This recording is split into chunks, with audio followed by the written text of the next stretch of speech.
എറണാകുളത്ത് യുവതിക്ക് അയൽവാസിയുടെ മർദ്ദനം. അയ്യമ്പള്ളി സ്വദേശി ഷീജയ്ക്കാണ് മർദ്ദനമേറ്റത്. റോഡിൽ വെള്ളമൊഴുകുന്നത് മണ്ണിട്ട് തടഞ്ഞത് ചോദ്യം ചെയ്തതിനായിരുന്നു മർദ്ദനം. സംഭവത്തിൽ അയ്യമ്പള്ളി സ്വദേശി സണ്ണിയെ മുനമ്പം പോലീസ് പിടികൂടി.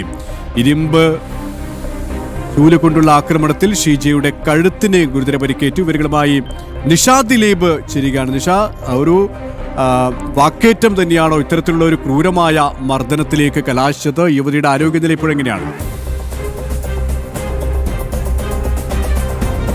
ഇന്നലെ രാവിലെയാണ് ഇങ്ങനൊരു സംഭവം ഉണ്ടാകുന്നത്. ഈ ശ്രീജയും സണ്ണിയും അയൽവാസികളാണ്.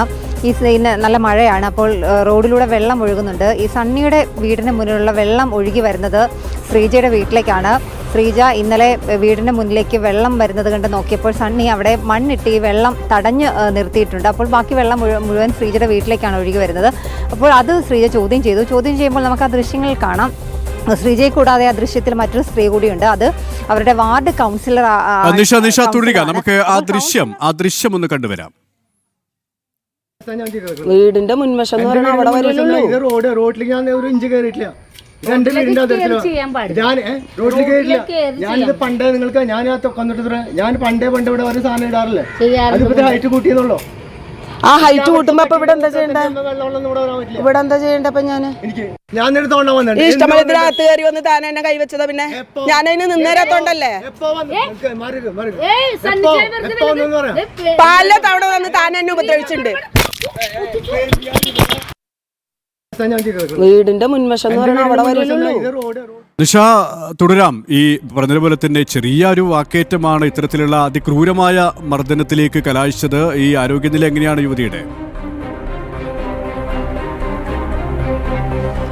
നമ്മൾ ആ ദൃശ്യങ്ങളിൽ കണ്ടു. അയാളുടെ കയ്യിലിരിക്കുന്ന ഈ സണ്ണി എന്ന് പറയുന്ന അയൽവാസിയുടെ കയ്യിൽ ഒരു ചൂലുണ്ട്. ഒരു ഇരുമ്പ് കൊണ്ടുണ്ടാക്കിയ ഒരു ചൂലാണ്. ആ ചൂല് കൊണ്ടുള്ള മർദ്ദനത്തിലാണ് ശ്രീജയ്ക്ക് പരിക്കേറ്റിട്ടുള്ളത്.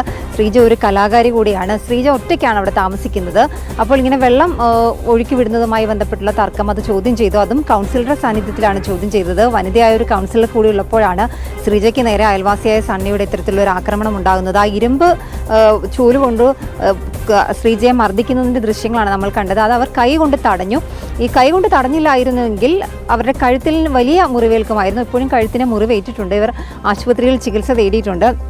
ഞാൻ അല്പസമയം മുമ്പ് ശ്രീജയോട് സംസാരിച്ചപ്പോൾ ഈ കഴുത്തിനൊക്കെ വലിയ വേദനയാണ്, തനിക്ക് സംസാരിക്കാൻ പോലും ബുദ്ധിമുട്ടാണ് എന്നാണ് ശ്രീജ പറഞ്ഞത്.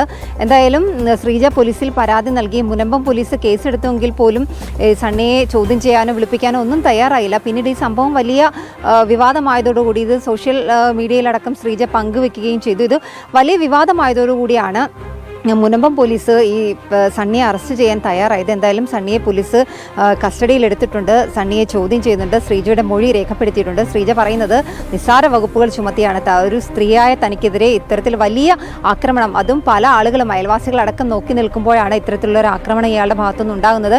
എങ്കിൽ പോലും നിസ്സാര വകുപ്പുകൾ ചുമത്തി മാത്രമാണ് സണ്ണിക്കെതിരെ മുനമ്പം പോലീസ് കേസെടുത്തിരിക്കുന്നതെന്നാണ് ശ്രീജ പറയുന്നത്. എന്തായാലും അയൽവാസികളും വാർഡ് കൗൺസിലറും ഒക്കെ നോക്കി നിൽക്കുമ്പോഴാണ് കലാകാരിയായ ശ്രീജയ്ക്ക് നേരെ അയൽവാസിയായ സണ്ണിയുടെ ആക്രമണം. ഇതിൽ നമുക്ക് ആ ദൃശ്യങ്ങൾ കാണാം. ഈ ശ്രീജ പറയുന്നുണ്ട്, പലതവണ അയാൾ ഈ സണ്ണി ശ്രീജയെ ശല്യപ്പെടുത്താൻ ശ്രമിച്ചു.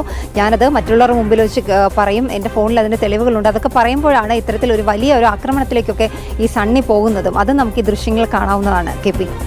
അതെ, ദൃശ്യങ്ങളിൽ നിന്ന് കാര്യങ്ങൾ വ്യക്തമാണ്. ഏതായാലും അയൽവാസിയുടെ ക്രൂരമായ മർദ്ദനം, ആ മർദ്ദനത്തിലാണ് ഇവർക്ക് ഗുരുതരമായി തന്നെ പരിക്കേറ്റിരിക്കുന്നത്. നിഷ ദിലീപാണ് വിവരങ്ങൾ നൽകിയത്.